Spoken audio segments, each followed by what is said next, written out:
Hello, artists. Today I would like to read a story to you.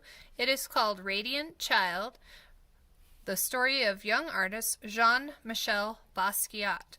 This book was written by Javaca Steptoe, and it is the winner of the Caldecott Medal, as well as the Nonviolent Social Change Brotherhood winner for Coretta Scott King Award.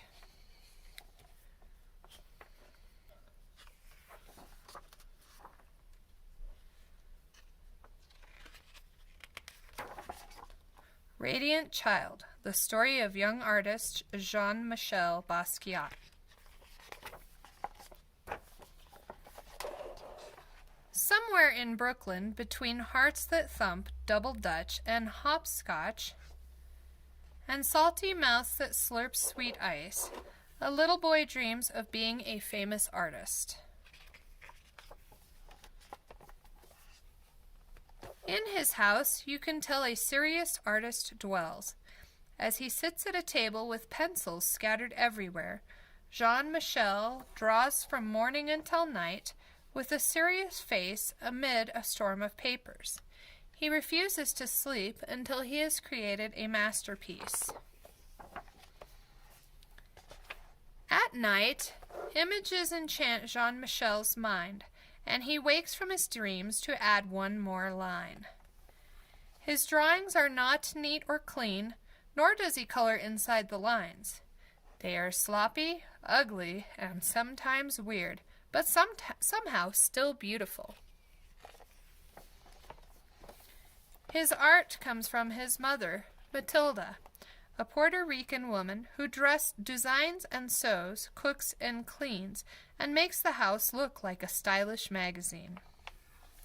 But most important, she lies on the floor and draws with Jean-Michel on his father's old work papers.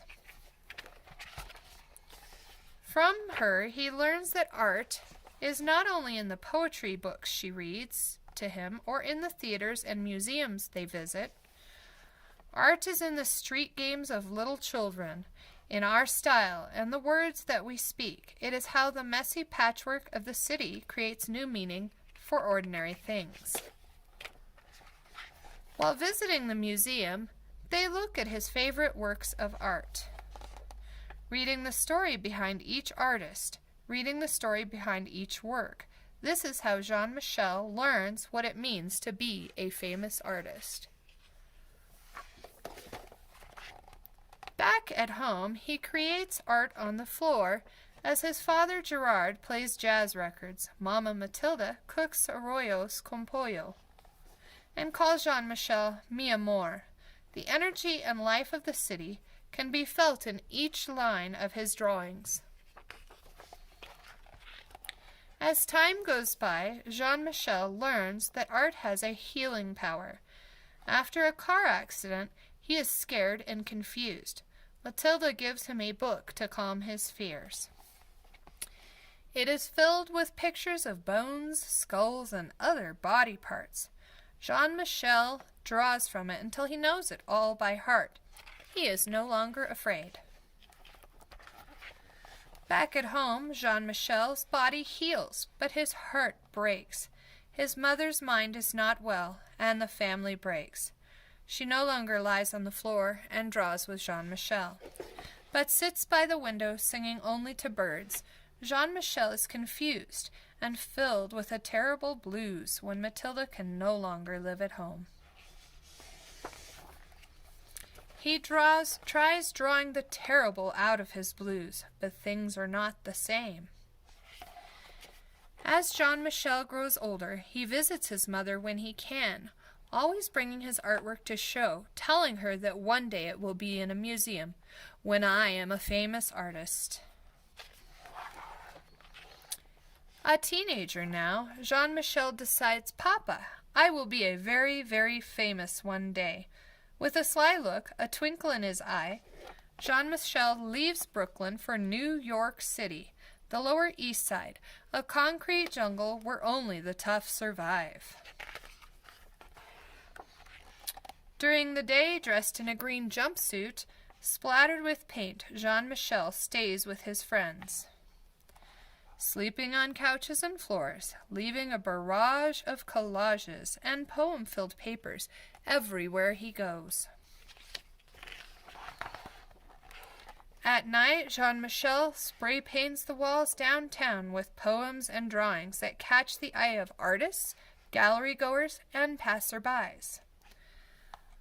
Under his art, he signs the name Samo instead of Jean-Michel. Everybody wants to know, who is Samo? Samo moves from the street corners to art gallery walls with powerful color, composition, and line, collaging and painting on anything he can find. His art is still not clean or neat. No, his art is still not neat or clean, and definitely not inside the lines, but somehow still beautiful. With his magical charm, Jean-Michel draws a crowd, but when it's time to work, he prefers to be alone with the radio and TV on full blast. Now in expensive suits splattered with paint, he flips through stacks of magazines and open books, and paints into the night, and sometimes for days at a time, while sounds and images jump into his head. Jean-Michel, an artist among artists, never doubts one line, creating from a soundtrack that is all his own. People describe him as a radiant, wild, a genius child, but in his heart he is king, so he draws crowns for himself, and others he admires. A grown man now, with the art world in his hands, Jean-Michel still visits his mother when he can. And at his most important shows, above all the critics, fans, and artists he admires, the place of honor is his mother's, a queen on the throne. He is now a famous artist.